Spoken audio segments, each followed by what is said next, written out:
Une fois de plus, bonjour. Mon nom, c'est José Boilly, animateur de l'émission Québec à vol d'oiseau. En fait, mon métier me dirige vers des chasses assez régulières. Donc, dans une saison de chasse cette année, on a déjà fait un grand bout de chemin. Ça fait peut-être 22 ou 23 matins qu'on est dans le champ. Le bureau de Québec à vol d'oiseau, oui, il y a un bureau physique où on fait le montage, mais en général, on est sur le terrain. Donc, le vêtement devient pour nous essentiel. Ce que j'ai le goût de faire avec vous, c'est une présentation de A à Z de ce que j'utilise.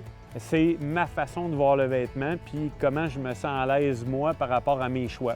Ça ne veut pas dire que ça va devenir tous vos choix vestimentaires, mais vous allez avoir une base qui va peut-être vous aider à sélectionner.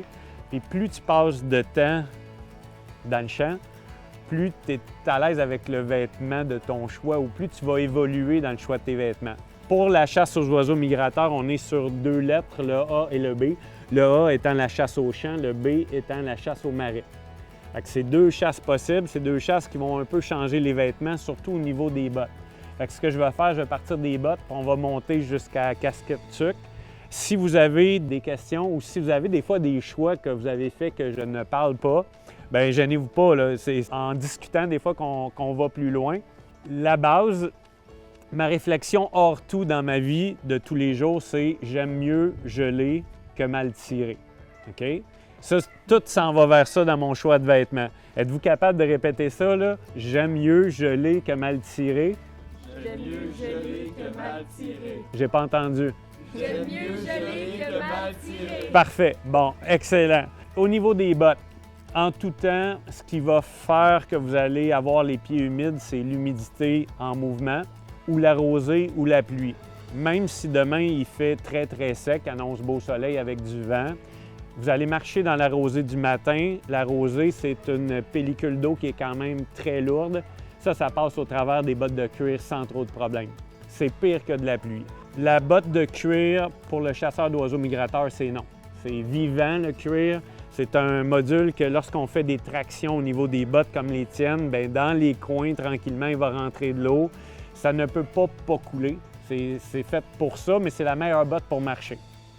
La botte de champ, le point A, c'est une botte comme ça. C'est une botte que dans mon cas, je vais choisir avec un isolant moyen qui est un néoprène qui va me servir de début septembre jusqu'à mi-novembre. Puis je vais être capable, en prenant un demi-point de plus, de rajouter à l'intérieur un chausson qui va me permettre d'aller plus loin dans ma chaleur. Fait qu'au début, je vais avoir une semelle qui va faire que ma botte va être à la bonne pointure en début de saison. Puis à la fin de la saison, je vais enlever ma semelle puis je vais mettre un chausson. Ça, c'est quasiment tout le temps. Vous avez vu ce matin, là, quand on a fait la partie à plan, les gars avaient tout ça dans les pieds. Vous avez vu Will, Charles. C'est nos sous-marins. Le caoutchouc, c'est la seule chose qui est vraiment imperméable. Par contre, il y a une gestion d'humidité dans le caoutchouc. Votre pied va devenir relativement mouillé lorsque vous allez installer les aplats. C'est des choses à avoir, une paire de bas supplémentaires dans votre sac pour que votre botte continue d'être chaude et imperméable. Ça, c'est pour le champ ou pour le marais où il n'y a pas trop d'eau. Lorsqu'on est vraiment dans le marais, lorsqu'on parle de pur et dur chasse au canard, là, on va parler des bottes en dessous des bras, qui sont ces bottes-là ici. En début de saison, moi, je vais privilégier la botte qu'on utilise aussi pour la pêche au saumon, qui pèse absolument rien. Si vous voulez vous la passer, c'est uniquement une enveloppe de Gore-Tex qu'au bout complètement, on va rajouter un bottillon. Ça vous permet d'être libre. C'est pas du tout chaud. Vous êtes libre de vos mouvements pour aller dans les marais. Mais évidemment, quand vous arrivez au mois de novembre avec ça, c'est trop froid. Vous n'avez aucun isolant. Ce botte-là se complète par un bottillon. Lui, il n'est pas imperméable. Il est juste là pour tenir votre pied à sa place. Puis ça vous rend imperméable. Encore là, c'est du néoprène. Donc, si on est longtemps dans le marais, on peut changer notre bas pour enlever cette humidité-là qui va rester prise. Quand je vais les utiliser, une paire de bottes comme ça vaut presque 1 000 $. Donc, je vais mettre quelque chose par-dessus qui est soit un petit pantalon très, très léger au cas qu'une branche de castor veuille passer à travers ou etc. On ne sait jamais quelle sorte de marée on peut avoir. Fait que je vais mettre une protection supplémentaire par-dessus. Je n'utiliserai pas les bottes directement. Je vais les mettre, puis après ça, je vais mettre, moi j'appelle ça un pantalon de tôle, quelque chose de bien, bien mince, mais dur. Fait que ça, c'est la botte de début de saison. Ça, c'est la botte de fin de saison. Elle, Elle est vraiment très, très pesante. Elle est totalement en néoprène. Ça pèse 1 tonne. Fait que ça, il n'est pas question de courir un marathon avec ça. De toute façon, étant donné que tu les utilises à la fin de la saison, il fait déjà froid, que tu fais attention à tous tes déplacements, tu vas poser tes aplats puis tu reviens dans la cache. Mais ça, ça prend vraiment de l'eau parce que tu vas perdre la sueur avec ça. La botte est isolée aussi, donc elle est capable de prendre beaucoup plus de froid que tout ce qu'on avait là. Est-ce que j'aime porter des bottes comme ça? Non, mais c'est nécessaire. C'est vraiment nécessaire. Ceux-là sont 200 grammes d'isolant, mais il y en a jusqu'à 1000 grammes. La botte va être encore plus grosse à l'intérieur. Vous avez souvent la possibilité d'acheter des bottes dans votre vie de tous les jours où c'est marqué moins 40, moins 60, moins 80. Là. Ça, c'est quand même une direction. En fait, c'est un test où la botte va craquer à tel froid. Mais après moins 40, la vie, il n'y en a pas tant que ça. Là. Quand il va faire moins 40, tu vas beau avoir des bottes moins 80, tu vas être mort pareil. Fait que faut juste faire attention. Oui, c'est un degré d'isolant, mais c'est un test. C'est pas avec quelqu'un dedans qui ne gèlera pas des pieds à moins 80. Là. Avec des bottes comme ça, avec un isolant jusqu'à 1000, ça peut très bien faire. Mais il y a des journées que dans le marais, quand la glace te prend après, tu vas être bien quand tu vas revenir autour du feu carrément là-dessus. Fait qu'au niveau des bottes, c'est ça, avec une gestion d'humidité. Pour ce qui est du champ, demain matin, vous allez le vivre, on se lève. Là, on s'en va en véhicule. Donc, on a une source de chaleur qui est le véhicule. On débarque du véhicule, on s'en va installer les aplats. On est pépé, là, ça installe, ça court partout. On force sur les caches, fait qu'on va reprendre l'humidité. Puis après ça, on va s'installer, on va attendre 1 heure ou 45 minutes qu'il fasse clair. Donc, l'humidité va nous faire geler un peu. Puis après ça, on va se remettre en action. On va pomper. Fait que vous avez une grosse variation de chaud et de froid. Fait que demain, si vous êtes capable, dans votre sac à cartouches, je vais vous demander d'amener un polar ou un vêtement supplémentaire sec. Donc, si à un moment donné, vous avez trop chaud après l'installation, au moins vous serez capable d'enlever à l'intérieur ce qui est trop humide. Ce qui nous fait geler, c'est l'humidité. Donc, plus on est capable de la gérer, plus on va être actif et positif durant la journée de chasse. Une belle journée de chasse, c'est quand même une journée qu'on est confortable selon les vêtements qu'on utilise, mais j'aime mieux geler que mal tirer. On se comprend? J'ai-tu entendu?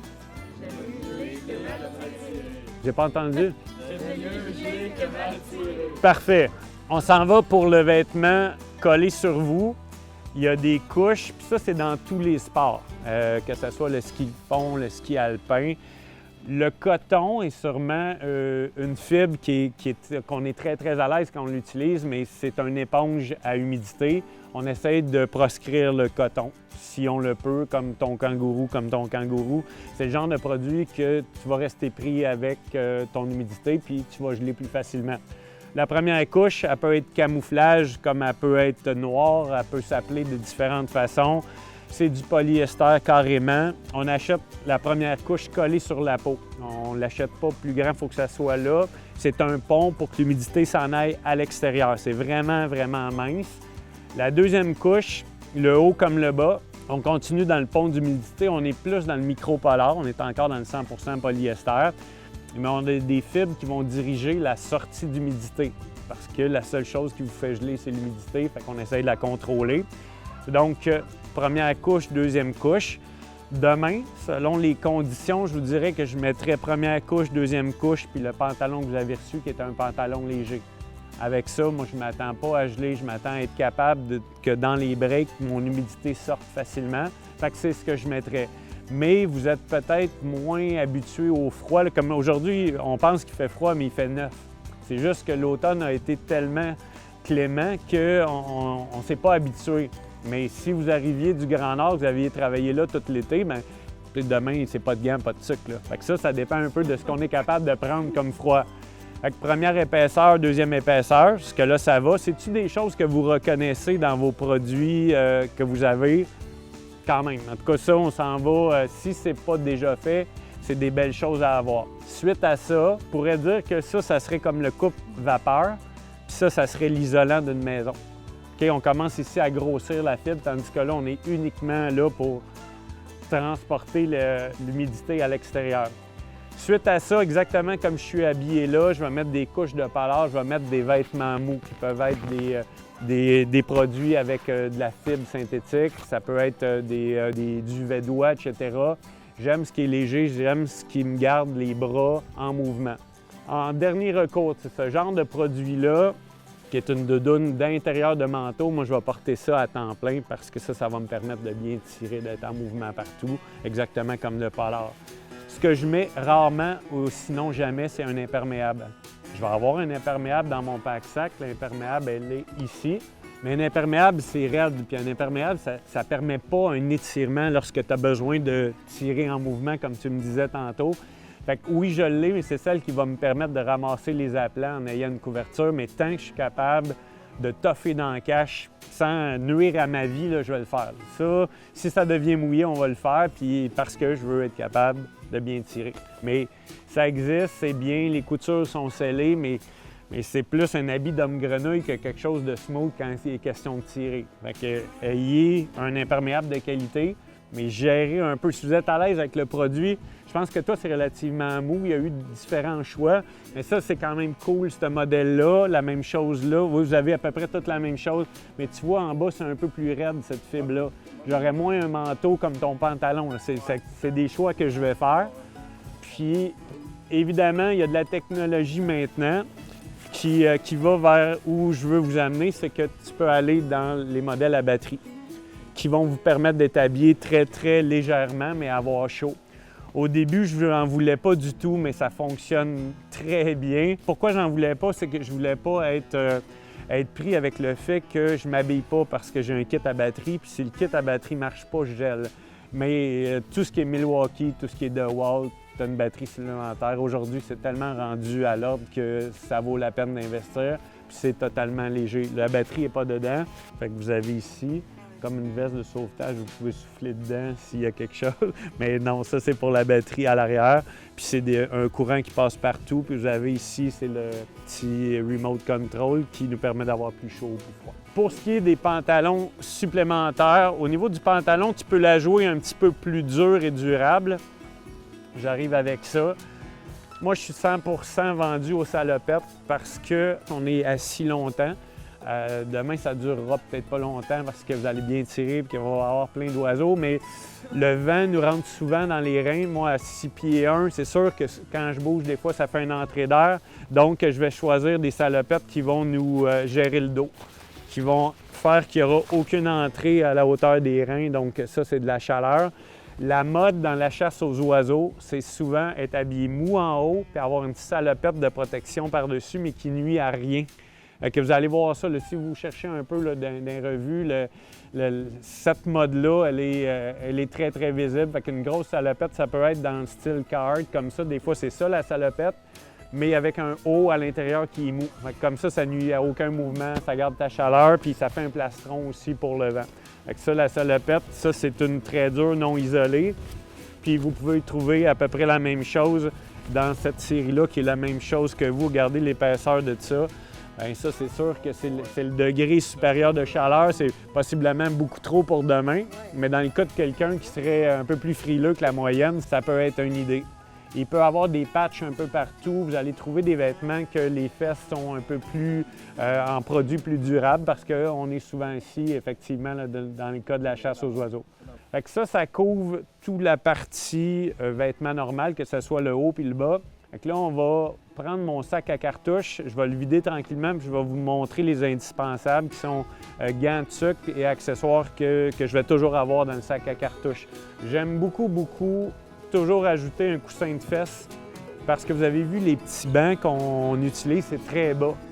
Donc, quand tu as un coussin qui te donne un 3 pouces de plus, bien, tu n'as pas besoin d'être penché, tu es à bonne hauteur, ton ouverture est devant toi, tu es capable de tricher encore mieux, c'est parfait, là.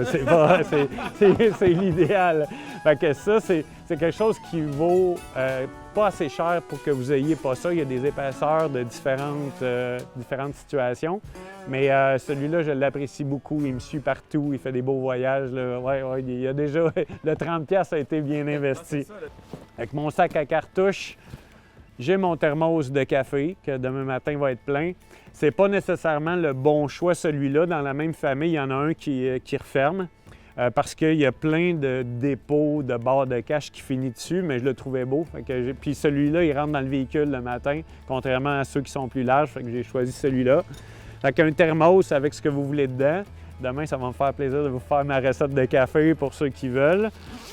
À l'intérieur des gants, demain, là, on aime mieux geler que mal tirer. Je ne veux pas vous voir tirer avec des gants. Parce que, côté sécuritaire, tu as manipulé des armes aujourd'hui, puis tu étais humain, puis ça allait bien, puis tu as senti la gâchette, tu as senti ton safety. Fait que, oui, vous allez peut-être avoir froid, vous aurez des mitaines, mais quand le guide va commencer à caler, puis vous allez entendre les outardes, là, mettez ça en bas, là. Puis toi, je pense qu'on va te surveiller parce que tu as l'air bien dans tes gants, là, mais demain, c'est pas de gants, OK? Quand vous tirez, le reste, vous les mettrez. Fait que j'ai des gants de travail parce qu'on va manipuler des appelants de bonne heure. On va placer la cache, on va aller chercher des roseaux qui ont des pics en général.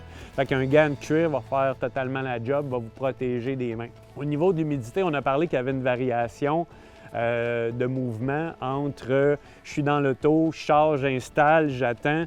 Les guides, quand ils installent tout, après ça, ils vont aller changer au complet à leur véhicule avant la journée de chasse. Souvent, pour un service comme ici avec la cache où c'est un service qui est 5 étoiles, ils vont aller installer la cache, les clients ne seront même pas là. Fait que quand ils reviennent chercher les clients, au lieu de rendez-vous, là, ils vont changer au complet. Fait que demain, partez peut-être en plus léger. Vous savez que vous allez être dans l'auto, vous allez avoir chaud à marcher pour installer les appelants, puis après ça, vous faites un changement ou un ajout de vêtements. Suite à ça, des jumelles. Les jumelles, c'est quelque chose à apporter. Vous allez voir que quand on en a, tout le monde veut les essayer. Puis dans notre journée d'oiseaux, il y a des temps morts des fois, mais on va se retourner, puis il va y avoir des chevreuils, il va y avoir des dindons. Fait qu'avec des jumelles, ça permet d'être capable de bien voir ou voir autre chose, puis de voir, bon, y a-t-il un oiseau qui est tombé 4 champs plus loin? Bien, mes jumelles vont me donner l'information. Ces jumelles-là, dans la famille Burris, ont un rangefinder intégré. Donc, les chasseurs, en général, veulent toujours savoir quelle distance. Moi, j'ai tiré à telle distance. Bien là, il y a un petit piton ici qui me donne que cet arbre-là, le bouleau est à exactement 47,7 mètres. Avec les appelants, et là, tu peux jouer avec cet appelant-là. Demain, ceux qui seront avec moi, on jouera. C'est un beau jeu de professeur. Et que cet appelant-là est à quelle distance? Bon, bien, ça nous donne l'heure juste. Mais c'est surtout pour donner de l'information sur des choses qu'on ne verrait pas de nos yeux en situation de chasse. Suite à ça, avec les années, moi, j'ai toujours chassé pas de bouchon en pensant que j'étais vraiment plus fin que les autres. Mais aujourd'hui, mes oreilles sont vraiment moins bonnes. Il y a des tests sur Internet pour savoir exactement ton acuité, là, mais j'ai des oreilles qui sont relativement âgées. Fait qu'aujourd'hui, en situation de chasse, j'utilise ces petits bouchons-là ici qui font exactement comme vos protège-oreilles électroniques. Ça amplifie le son bas. Donc, vous pouvez chuchoter, je vais vous entendre. Puis quand on tire, ça coupe le son. Ça permet aussi de moins entendre la pétarade puis de faire attention. Vous commencez dans le domaine de la grande pétarade des oiseaux migrateurs, bien, gâtez-vous. Sinon, achetez des protège-oreilles avec un système de batterie. Il y en a des camouflages, ça fait très bien. Le seul défaut que je peux vous dire sur un genre de système comme ça, c'est que le bruit, on n'entend plus vraiment d'où il vient. Parce qu'il y a un amplificateur, lui, qui est placé à l'arrière. Fait que, exemple, l'autoroute, tu l'entends plus, le vent, tu l'entends plus, mais le canard, quand ses ailes sifflent puis que tu ne le vois pas encore dans la pénombre, tu le trouves pas aussi facilement qu'avec tes oreilles quand tu as la pleine acuité auditive. Mais pour le reste, ça vaut la peine de se protéger. C'est moi qui vous le dis. Les jumelles, quand vous allez faire le magasinage, vous allez remarquer qu'il y a des chiffres. C'est toujours un chiffre par un autre. Donc ça, c'est des 10-42. Il existe des 8-36. Le premier chiffre, qui est normalement entre 8 et 12, 8-10-12, c'est le rapprochement. Donc ceux-là, c'est des 10-42. Le 10, c'est pour 10 fois plus près. Le 42 est pour l'ouverture ici en millimètres. Des 10-42 comme ça, il y en a à 9,99. Il y en a à 1 000 aussi. Tout est une question de verre à l'intérieur. Un peu comme des lunettes, vous avez des verres en plastique non polis. Dans les jumelles, vous avez des verres de qualité qui peuvent être de compagnie allemandes, etc., qui ont été hyper polies. Donc, plus vous avez un verre poli, plus la luminosité et l'information va passer de en avant jusqu'en arrière.